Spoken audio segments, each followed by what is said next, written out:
Hello students. आज के video में हम पढ़ेंगे एज इफ़ एज दो और लाइक का प्रयोग, कि हम एज इफ़ एज दो और लाइक का प्रयोग हम किस तरह से करते हैं।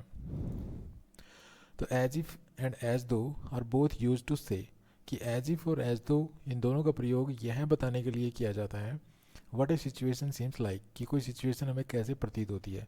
मान लीजिए हमारे सामने कोई सिचुएशन है और वो सिचुएशन हमें कैसी लगती है, इस मीनिंग को कन्वे करने के लिए हम एज इफ़ या एज दो का यूज करते हैं। They can refer to something, ये दोनों के दोनों जो फ्रेजेज हैं ये किसी ऐसी चीज़ को रेफर कर सकते हैं दैट वी थिंक, जो हमें लगता है कि मे बी ट्रू, कि वो ट्रू हो सकती है। हालांकि वो ट्रू होगी या नहीं होगी ये श्योर नहीं है, बस हमें लगता है कि वो ट्रू हो सकती है। जैसे कुछ एग्जांपल्स के द्वारा इस चीज़ को समझने की कोशिश करते हैं। जैसे इट लुक्स एज इफ़ या as though it is going to rain, कि ऐसा लगता है कि जैसे बारिश होगी। तो सिचुएशन क्या है? बारिश का होना। हालांकि बारिश होगी या नहीं होगी ये तो बिल्कुल श्योर नहीं है, लेकिन ये एक ऐसी सिचुएशन है जो हमें लग रहा है कि बारिश होगी। तो इस मीनिंग को कन्वे करने के लिए यहाँ पे हम एज इफ़ या एज दो का यूज कर सकते हैं। नेक्स्ट सेंटेंस है इट साउंड्स एज इफ़ या as though Sohan is going to change his job, कि ऐसा लगता है जैसे कि सोहन जो है अपनी जो जॉब है उसको चेंज करने वाला है या उसको चेंज करेगा। तो यहाँ पे सिचुएशन क्या है? सोहन के द्वारा उसकी जॉब को चेंज करना।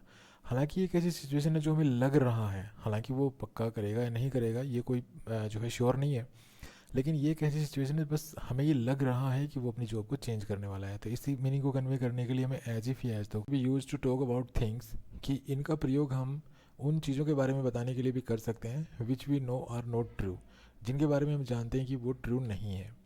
जैसे I feel as if as though I am dying, तो मुझे ऐसा महसूस हो रहा है जैसे कि मैं मरने वाला हूँ। तो यहाँ पे सिचुएशन क्या है कि मैं मरने वाला हूँ, हालांकि ये बात सही तो नहीं है, ट्रू तो नहीं है कि मैं मर ही जाऊँगा, लेकिन मुझे ऐसा लगता है। तो यहाँ पे सिचुएशन क्या है? मानो कि मैं मर जाऊँगा या मैं मरने वाला हूँ।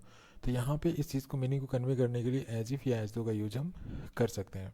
हालांकि हमें पता है कि ये ट्रू नहीं है, लेकिन फिर भी हम यहाँ पे ये कह रहे हैं कि आई एम डाइंग।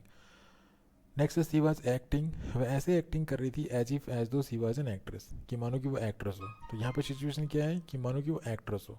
हालांकि ये बात ट्रू नहीं है कि वो एक्ट्रेस थी, लेकिन वो ऐसे एक्टिंग कर रही थी, ऐसे बिहेव कर रही थी मानो कि वो एक्ट्रेस हो।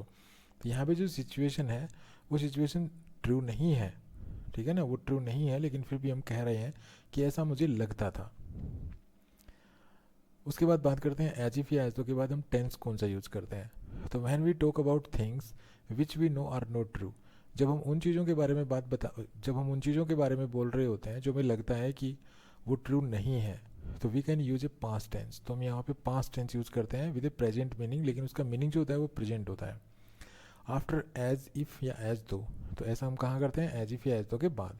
मतलब अगर हमें लगता है कि कोई सिचुएशन बिल्कुल ट्रू नहीं है, ठीक है, तो ऐसे में हम एज इफ या एज दो के बाद पास्ट टेंस यूज़ करते हैं, लेकिन उस पास्ट टेंस का जो मीनिंग होता है वो प्रेजेंट होता है।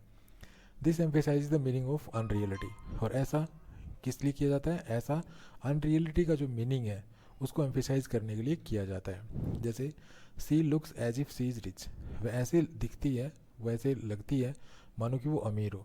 अब यहाँ पे देखिए प्रेजेंट टेंस यूज़ किया गया है, जिसका मतलब परहैप्स सी इज़, की अर्थात कि शायद वो अमीर हो सकती है, मतलब ऐसा पॉसिबल है कि वो अमीर हो सकती है, लेकिन हमें लग रहा है कि वो अमीर है। सिचुएशन यहाँ पे क्या है कि हमें लग रहा है कि वो अमीर है। तो अगर हमने यहाँ प्रेजेंट टेंस यूज़ कर दिया तो इसका मतलब है शायद वो अमीर हो सकती है। लेकिन यहाँ पे देखिए he talks as if he was rich, वैसे बातें कर रहा है मानो कि वो अमीर हो। अब यहाँ पे एज इफ के बाद देखिए पास्ट टेंस यूज़ किया गया है, तो यहाँ पे हम बिल्कुल डेफिनेटली कह सकते हैं कि वो अमीर नहीं है।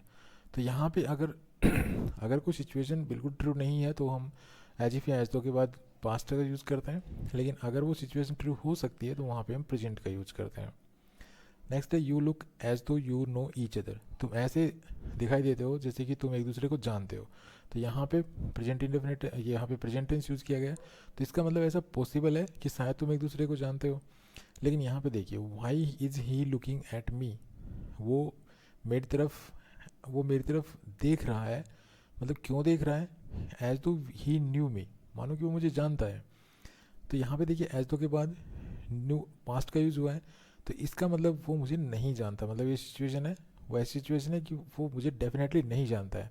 क्यों नहीं जानता है? कि I have never seen him before, कि मैं तो उससे पहले कभी मिला ही नहीं हूँ। तो जब वो पहले कभी मिला ही नहीं है तो ये बात क्लियर है कि वो जो है उसको जानता नहीं है, लेकिन वो उसकी तरफ क्यों देख रहा है ऐसा कि जैसे कि वो उसको जानता है। तो यहाँ पे जो सिचुएशन है वो ट्रू नहीं है, इसलिए यहाँ पे पास्ट टेंस का यूज़ किया गया है।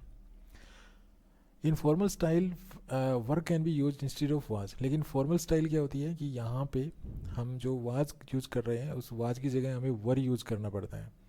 ठीक है, हम जो है चाहे सब्जेक्ट यहाँ पे सिंगुलर हो या प्लूरल हो, हमें वाज की जगह हमें वर यूज़ करते हैं। जैसे हमने यहाँ पे वाज यूज़ किया है तो यहाँ पे ये इनफॉर्मल यूज है। फॉर्मल यूज कब होता है? जब हम इसकी जगह वर यूज़ करते हैं।